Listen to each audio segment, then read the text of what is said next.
Нарантуул худалдааны төвийн хойно Орос улсны хороол бий олжээ. Ойр ойрхон хитрхий шавж баригдсан эдгээр барилгуудын зураг төслийг баталсан ихэндээ ногоон зүлэгжүүлэлт сургууль цэцэрлэгтээ Орос улсны хороол баригдана гэж барих зөвшөөрөл болоод захиалга авсан ч эцэстээ автомашины зогсоолчгүй хүүхдийн тоглоомын газарчгүй хитэн өндөр барилга баригдсан байна. Харин сүүлдээ нийт эзэмшлийн зам талбайг өмчүүлж энэ хавьд амьдрах айл өрхийн ая тухыг алдагдуулан хил амаар доромжилдог болжээ. Тэгтээ бол одоо хуучин байгаа шин энэгээр ингэж байсан шүү дээ. Энэгээр ингэж.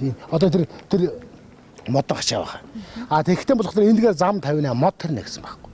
Тэгээ зам мод тарих нь одоо сүүлдээ бүр гудамжийн маань ингээд хаагаад бид нар орох арга. Нийт эзэмшлийн замтал байлаа энэ чинь. Тэгээд энд бол энийг ингэж хааснаар аюултай л дээ. Энийг бас хаасан. Нааш хөрөө дээр. Энд нэгэд ийм бас одоо 2-3 жилийн байцсан одоо ийм гараас энэ айлыг ачаал. Тэр айлын эзэн энэ хүн байж байгаа. Тэгсэн чинь тэр айл гал гарсан байхгүй. Одоо тэр байшин тэр байж байгаа. Гал гарсан чинь галын маш орж чадахгүй тойрдохгүй. Хугацаа алдаа тэр байшин дотор нь баахан эсхий гэрийн мод хийдэг газар байхгүй. Тэгээ бүрэн шатаад бас. Хэрвээ энэ ингээл үнэхээр энэ хууль бос юм болвол одоо бид нар ч гэсэн энийг татуулмаар байна. Одоо манайх гэхэл ерөөсөө налхнаад хүүхдтэй тэрэн дундаа энэгээр ч ингээл машин өстө байн холхно. Айгу гарч ороход тийм хүндрэлтэй тийм л байна. Тэгээ одоо энийг ингээд хаагаад одоо өчнөө олон онд тэгээ ус сасандаач явж чаддггүй. Тэгээ одоо ингээд зөндөө удчлаа. Тэгээ ямар ч одоо энэ манай энэ уртлын энэ түнэл бол ерөөсөө ямар ч өнгө үзэмж байхгүй. Энэ сайхан юм барилга орчод ийм өнгө үзэмжгүй юм бар ингээл айлаа хашаа ороо ийм болгож хайчгаа. Тэгээд одоо бид нар ч бас газар чинь готололтонд орсон газар шээ. Тэгээд маш үнгүүдэх тийм юу яаш. Бид нэг одоо зам тавина. Манайх ч одоо зам тавина. Хойш нь 2-3 м татна гэж байгаа байхгүй. Барилгын компани шаардлага тавиад за одоо ийшээ ингээд та нарын тагалцсан хашааны би муугаар ярья.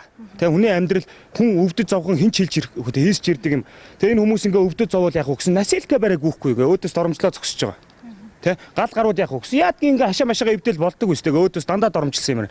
За хятадын хөрөнгө оруулалттай Маванго компани энэ бүх асуудалтай холбогдож байгаамаа. Учир нь Маванго компани яг цуурч баригдсан энэ барилгууд дээр ирээд байна. За тэгэхээр түрүүн ер нь бас оршин суугчдын төлөөлөл энд анх одоо барьж барихтаа бол одоо автомашины зогсоолтой хүүхдийн тоглоомын талбайтай гэдэг ийж бүрэн цогц ийм барилга баригдана гэж зураг төсөл харуулж ирсэн боловч өнөөдөр оршин суугчдын захиалгыг аваад одоо хүмүүсээ оруулсныхаа дараа шууд ийм шавсан ийм барилгуудыг бариад ямар ч одоо цэцэрлэг байхгүй хүүхдийн тоглоомын талбай байхгүй гэдгийг үл хэлсэн. За тэгэхээр зэрэг ер нь бол энэ Маванго компани энэ үйл ажиллагаа ер нь ямар байд юм бэ гэдэг оршин суугчд нь бол энэ одоо энэ тулаг оюу сууц өмчлийн холбоон дээр бол яг энэ барилгыг гүйцэтгэгч компаниудын тэр ажилчтанд байдаг гэсэн боловч одоо хаалган цоочтой байна. Тэгэхээр яг энэ сууц өмчлийн холбооных нь эзэн одоо өнөөдөр 11 өнгөрөөд 11 хагас болж байхад бол одоо эзэнгүй байгаа юм. Тэгэхээр зэрэг ажлаа яаж хийдэг нь бол харагдаж байна.